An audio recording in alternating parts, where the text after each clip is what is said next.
Sunday morning across the United Kingdom, and we're re-looking at a weather pattern that's playing out exactly as expected. If you've just stepped outside, you'll know what I mean. The eastern half of the country is locked in fog. The western half is dealing with rain. And that divide tells us everything about what is happening in the atmosphere right now. Let me explain the situation we are in.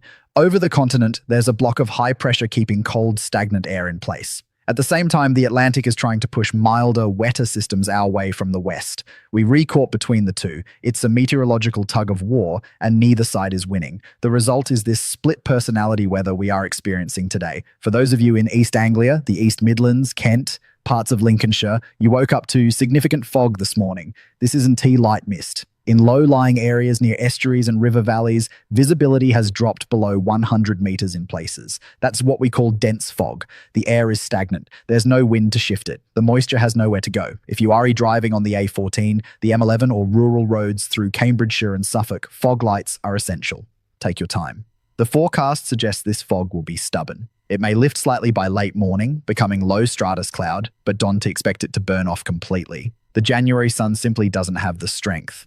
We're re-looking at anticyclonic gloom for much of the day across the east. Temperatures in these foggy areas started around 3 to 4 degrees Celsius. In rural Northumberland and the Scottish Highlands, we've seen frost on the grass. Some glens recorded -1 degree overnight. That is cold air sitting underneath the fog layer. It's not shifting quickly. Now shift your attention to the west.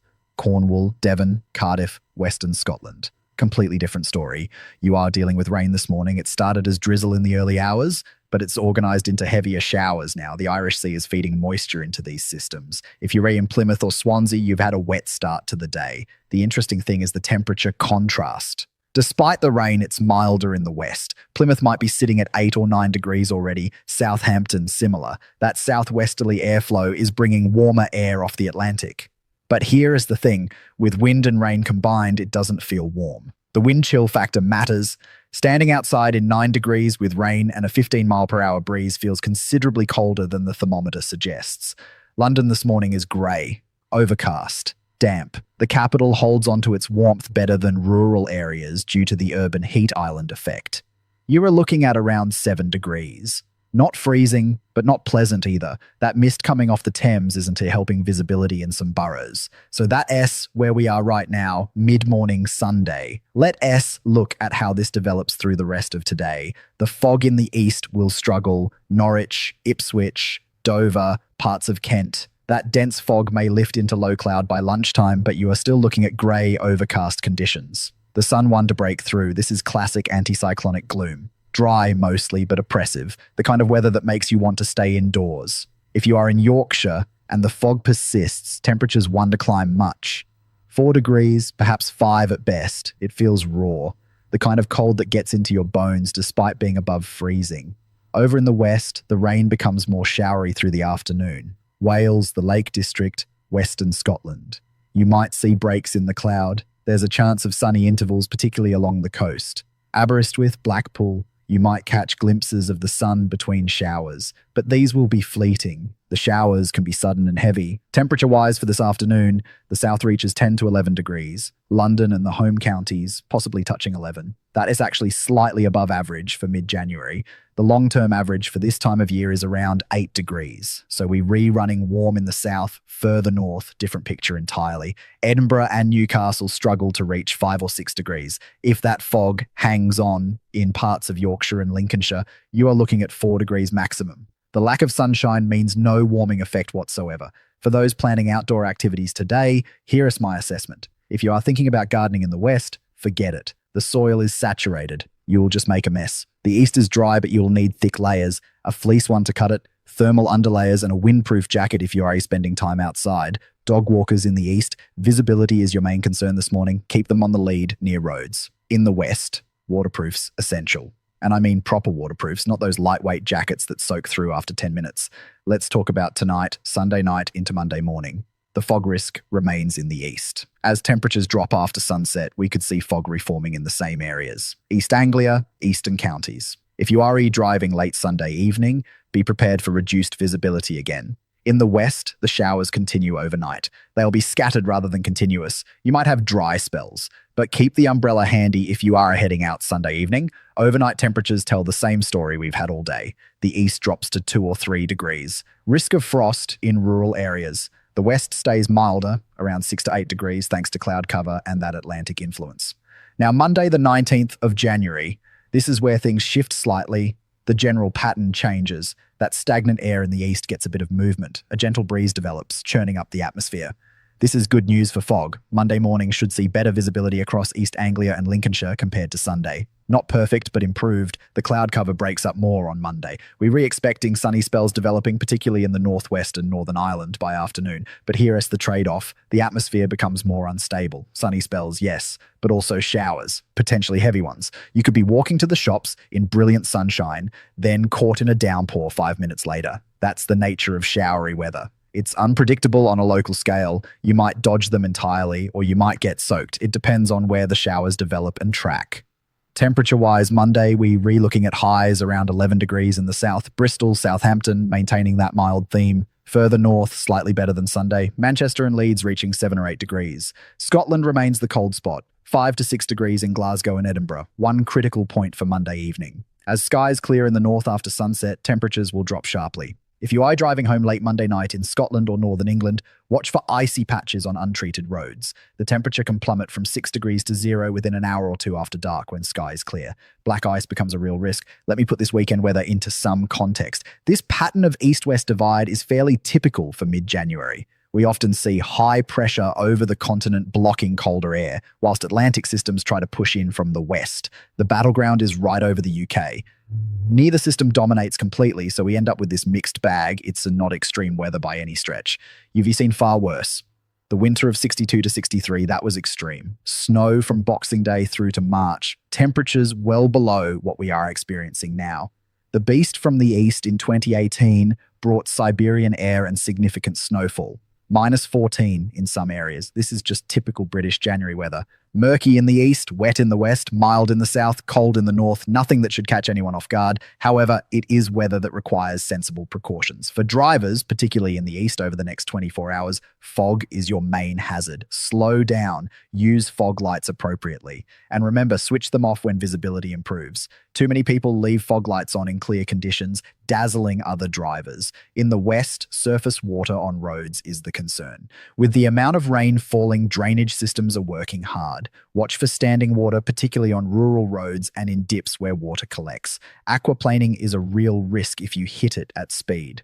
For the elderly and vulnerable, this damp cold is insidious. It's not dramatic cold that makes headlines, but it gets into homes. It affects people with respiratory conditions. If you have elderly neighbors or relatives, check on them. Make sure their heating is working properly. This time of year, hypothermia can develop even when indoor temperatures seem reasonable. If you're on medication that affects circulation, or if you have conditions like arthritis, this damp cold will make itself felt. Keep warm. Layer up. Don T, try to tough it out. Looking at the data from the Met Office as of 6 o'clock this morning, the pressure chart shows exactly what I've described. High pressure centered over Germany at 1030 millibars, low pressure systems queuing up in the Atlantic around 980 to 990 millibars. We are in between with a weak ridge trying to assert itself from the east. The jet stream is running well to our north at the moment, up near Iceland. That is why we're not seeing vigorous Atlantic storms. If the jet was further south, cutting across the UK, we'd have deeper lows and stronger winds. As it stands, the systems approaching us are relatively weak. The ECMWF model for Monday shows scattered showers developing as that cloud breaks up. The GFS model is in broad agreement. There is good consensus among the models for the next 48 hours. Confidence in this forecast is high. Rainfall totals for Sunday into Monday, the west sees 15 to 25 millimetres. That is a fair bit of water, but nothing exceptional. The east stays mostly dry, perhaps 1 or 2 millimetres if you get unlucky with a stray shower Monday. Wind speeds remain modest. The west sees southwesterlies at 15 to 20 miles per hour. Gusts possibly reaching 30 miles per hour on exposed coasts. The east sees lighter winds, 5 to 10 miles per hour. That's why the fog is so stubborn there. No wind to mix the air. For those interested in the detail, the dew point in the east is very close to the air temperature. That's why we have fog. When air temperature and dew point converge, the air can hold its moisture and we get condensation. In the west, the dew point is lower than the air temperature, so we get rain from clouds aloft rather than fog at ground level. Now, practical advice for the next 48 hours. If you are in the east and planning to drive, check your car lights before you set off. Fog puts extra demand on your battery. Make sure your screen wash is topped up. Fog and road spray reduce visibility quickly. If you in the west, check your guttering and drains. 25 millimeters of rain needs to go somewhere. Blocked gutters will overflow. If you have a flat roof or any areas prone to leaks, now is the time to check them before the rain arrives in force Monday morning. For everyone, regardless of location, layers. The mild temperatures in the south are misleading. Damp air conducts heat away from your body much faster than dry air. A waterproof outer layer is essential if you are spending any time outdoors. And I don't mean fashion waterproofs. I mean proper, breathable, taped seam jackets that actually keep water out. Footwear matters. The ground is saturated in the west. Leather shoes will soak through. Wellies or walking boots with waterproof treatment are sensible choices. For cyclists, particularly in urban areas, you are less visible in fog and rain. Lights front and rear even during daylight hours. High visibility clothing isn't just for motorway workers. It could save your life in these conditions. One more consideration. This weather affects mood. Grey, damp January days are difficult. Seasonal affective disorder is real. If you're feeling low, it is not weakness. It is a response to lack of sunlight. Get outside when you can, even if it's just for a short walk. Any daylight exposure helps. So to summarize where we are, Sunday the 18th, fog in the east, rain in the west, cold in the north, mild in the south. A day of contrasts across the country. The fog struggles to clear, leaving grey, overcast skies in eastern areas. The west sees showers, some heavy, with possible brief sunny intervals along the coast. Monday the 19th, improved visibility in the east as a breeze develops. Cloud breaks up, leading to sunny spells and scattered showers nationwide. It is a mixed bag. You will need waterproofs, but you will also see some brightness. Temperatures remain mild in the south at 11 degrees, cooler further north at 5 to 7 degrees. Monday night into Tuesday morning. Watch for ice in the north as skies clear and temperatures drop sharply after dark. This is typical mid-January weather for the United Kingdom. It's not dramatic, it won to make headlines. But it requires sensible precautions and realistic expectations. Don't expect brilliant sunshine. Don't expect deep snow. Expect grey, damp, and variable conditions with regional differences. For those hoping for snow, I'm afraid there is nothing in the forecast for the next week. The mild Atlantic influence is too strong. For those hoping for settled, dry weather, that's also not on the cards. We re-stuck in this unsettled pattern for a while yet. The long-range outlook beyond Monday suggests more of the same. Atlantic systems continuing to push moisture our way, high pressure trying to build from the east, and the UK caught in the middle. It's what we do best, really. Mediocre weather that never quite commits to anything extreme.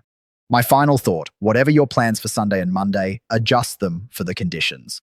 If you are planning outdoor work, consider postponing unless absolutely necessary. If you must travel, allow extra time. And if you're sensible, you will stay indoors with a cup of tea and a good book whilst this plays out. That's the detailed outlook for Sunday the 18th and Monday the 19th of January 2026. Stay safe, stay warm, and I'll have more for you